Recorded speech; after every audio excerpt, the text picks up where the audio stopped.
शराब और असलहा बरामदगी केस अली अमीन गंडापुर के खिलाफ इश्तिहार की कार्रवाई का आगाज कर दिया गया है। सेशन कोर्ट इस्लामाबाद ने अली अमीन गंडापुर के वारंट गिरफ्तारी भी बरकरार रखे हैं। अली अमीन गंडापुर की मुसलसल गैर हाजिरी के बायस अदालत ने वारंट गिरफ्तारी जारी की है। शराब और असलहा बरामदगी केस अली अमीन गंडापुर के खिलाफ इश्तिहारी की कार्रवाई का आगाज कर दिया गया।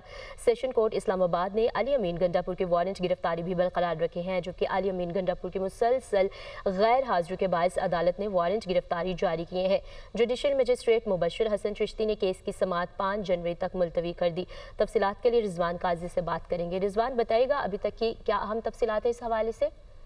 जी, इस्लामाबाद की सेशन अदालत ने असला और शराब बरामदगी केस में साबिक वज़ीर आला के पी के अली अमीन गंडापुर के वारंट गिरफ्तारी जो है वो बरकरार रखते हुए इश्तिहारी करार देने की कार्रवाई शुरू कर दी है। आज जुडिशल मजिस्ट्रेट मुबशर हसन चिश्ती ने केस की समाअत की है और अदालती तलबी के बावजूद अली अमीन गंडापुर अदालत में पेश न हुए, जिस पर अदालत ने अली अमीन गंडापुर के पहले से जारी वारंट गिरफ्तारी बरकरार रखे और अली अमीन गंडापुर को इश्तिहारी करार देने की कार्रवाई शुरू कर दी है और अदालत ने केस की समाअत जो है 5 जनवरी तक के लिए मुलतवी कर दिया। अली अमीन गंडापुर के खिलाफ थाना बाराकहू में ये मुकदमा दर्ज है, जिसकी आज समाअत हुई है। जी, थाना बाराकहू में मुकदमा दर्ज है। बहुत शुक्रिया आपका रिजवान काजी।